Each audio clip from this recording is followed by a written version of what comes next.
Hey guys, what's up? It's me, Fresh Creations. Today I have a short tutorial for you on how to make these chocolate drip paper lanterns. First, you want to mix brown paint with gloss Mod Podge and put it in a drip bottle. Then you're just going to grab the top and start dripping it all the way around. Now you can go in a backwards motion or you can go frontwards, it doesn't matter, either way. You just want to make sure that you're squeezing it and letting it drip.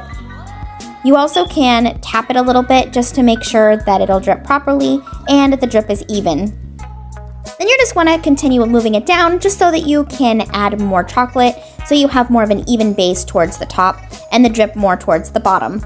Do this by filling in these small holes until you get your desired effect. Then you're just going to continue to tap it and go around. And that is it, guys. This is a super fun and easy tutorial. This is great for any party or party decor or whatever you want to use it for, room decor. I'm going to be using this for my fake and bake room. So I really wanted to share this tutorial with you. It turned out super cute.